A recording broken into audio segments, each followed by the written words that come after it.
দেখো দেশি ডাম্বেল, এগুলো ছিল দেশি ডাম্বেল, এগুলো হচ্ছে অরিজিনাল জিম প্রেমিক। ভালো লাগে না কিন্তু করতে হয়, গোপনে গোপনে দেখে গোপনে গোপনে করবে, ঠিক আছে? কাউকে শেয়ার করা দরকার নেই। হাই ফ্রেন্ড, কেমন আছো সবাই? আশা করছি সবাই ভালো আছো। সো আজকে সেই পুরাতন জিমে চলে এসেছি। এই যে জুনাইদ আছে, তো পুরাতন জিমে চলে এসেছি। এখনো পর্যন্ত দেখো পায়জামা পর্যন্ত খুলেনি। এইভাবে আজকে ওয়ার্কআউট করবো। কিসের ওয়ার্কআউট করবে আজকে? চেস্টের ওয়ার্কআউট করবো, হালকা পাতলা দেখি। তো তোমরা দেখতে থাকো। কোনোদিন জিম ছোট বড় এরকম কম্পেয়ার করবে না, সবসময় ভাববে তোমার বডি কেমন হচ্ছে না হচ্ছে সেটাই, তাই তো নাকি? হ্যাঁ, চলো ওয়ার্কআউট করা যাক। এই দেখো পুরনো ওয়েট, ঠিক আছে, লোয়ার ওয়েট, এগুলোই ছিল অরিজিনাল জিমের এই সমস্ত কিছু। প্রথম 20-40 কেজি লাগায় নাকি?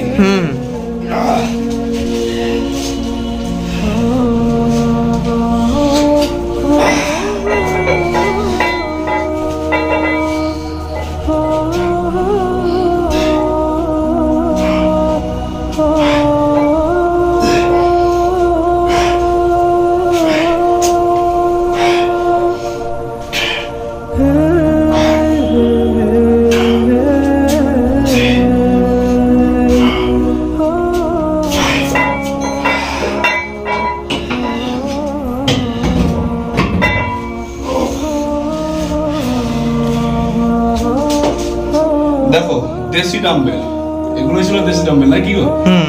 দেশি ডাম্বেল, দেশি ওয়ার্কআউট, চেস্টের ইউনিক কোনো ওয়ার্কআউট লাগে না। তুমি আমাকে দেখেছো বড় জিমে যখন ওয়ার্কআউট করি, আমি বেশি কোনো মেশিন দিয়ে ওয়ার্কআউট করি না, কিন্তু আমার ম্যানুয়ালে মারার চেষ্টা করি। সো এটা হচ্ছে দেশি ওয়ার্কআউট, আর মানে দেশি ডাম্বেল। সো ডাম্বেল ফ্লাই মারবো।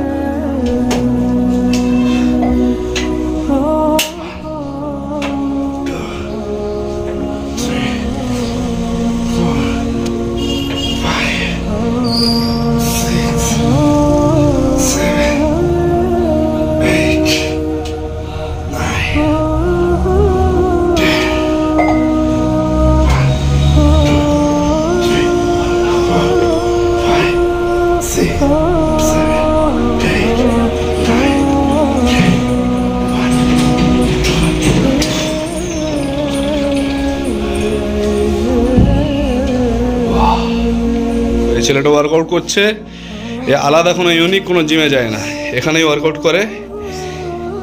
হ্যাঁ, আমি সব দিন থাকি না, তারপরেও নিজের মতো নিজে ওয়ার্কআউট করে চলছে। এখন মারছে কি ডাম্বেল প্রেস।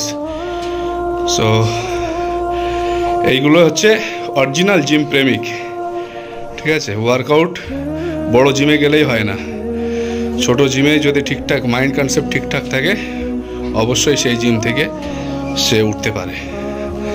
সো তোমরা সাপোর্ট করো, অবশ্যই এই ছেলেটাকে আমি কম্পিটিশনে দাঁড় করাবো।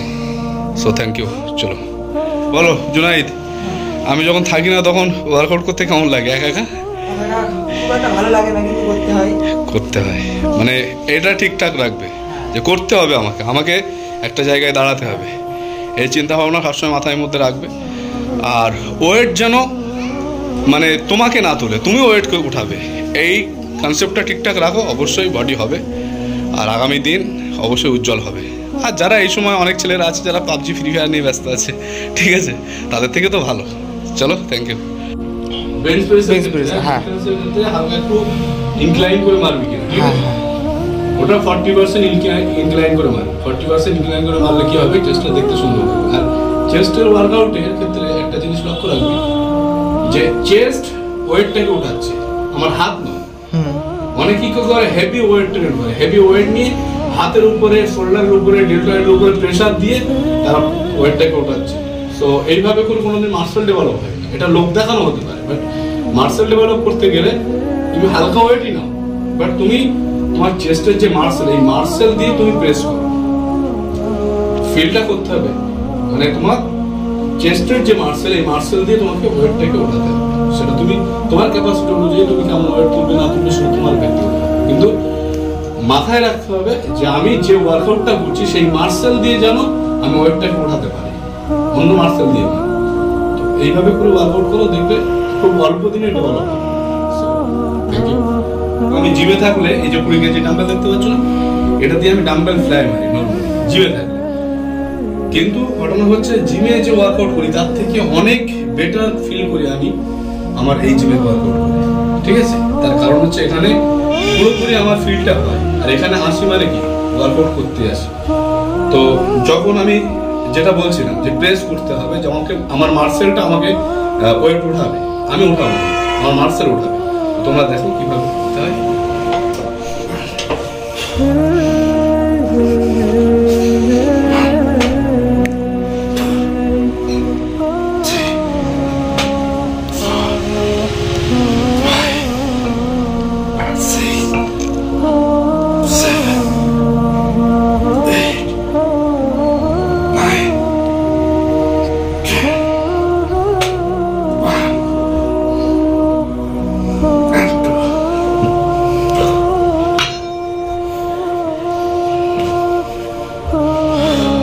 এইভাবে ফিল করে মারলে তুমি খুব তাড়াতাড়ি ডেভেলপ করবে। আর যদি এমনি নর্মালি মারতেই থাকো এটা আলাদা। Thank you. দেখো একটা সময় ছিল যখন ক্রস কেবিল বলতে কিছু ছিল না, তখন মানুষ সব এই ওয়েট ডাম্বেল, ঠিক আছে, সব প্লেটের উপরে বিশ্বাসী ছিল।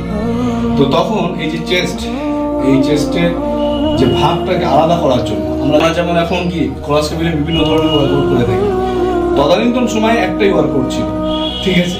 সেই পুরোনো যুগের সেই ওয়ার্কআউটটাই করবো 100%। তুমি যদি প্রতিদিন মানে যেদিন চেস্টের ওয়ার্কআউট করবে সেদিন যদি তোমার শিডিউলে অ্যাড করে দাও 2 থেকে 3 সেট, তাহলে অবভিয়াসলি তোমার চেস্ট এই শোল্ডার ডেল্টয়েড থেকে অবশ্যই আলাদা হয়ে যাবে। সো তোমরা এটা গোপনে দেখে গোপনে ওয়ার্কআউটগুলো করবে, ঠিক আছে? কাউকে শেয়ার করার দরকার নেই। চলো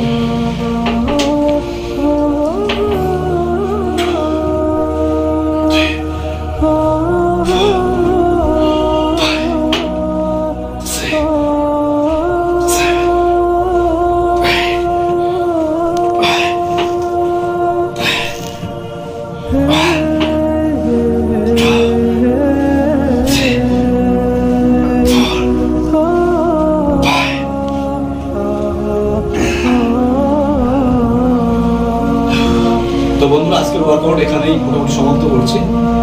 ভিতরে অনেকগুলো ওয়ার্কআউট ছিল যেগুলো তোমরা বেসিকভাবে জানো, কিন্তু ইউনিক কিছু ওয়ার্কআউট দেখালাম এবং পুরোনো জিমে এসে কিছু ওয়ার্কআউট করলাম, সেগুলো তোমাদের কাছে শেয়ার করলাম। সো এই ধরনের ইন্টারেস্টিং ভিডিও দেখার জন্য অবশ্যই চ্যানেলটাকে সাবস্ক্রাইব করো এবং একটা লাইক কমেন্ট অবশ্যই করা দরকার। সো থ্যাংক ইউ, দেখা হচ্ছে পরবর্তী ভিডিওতে।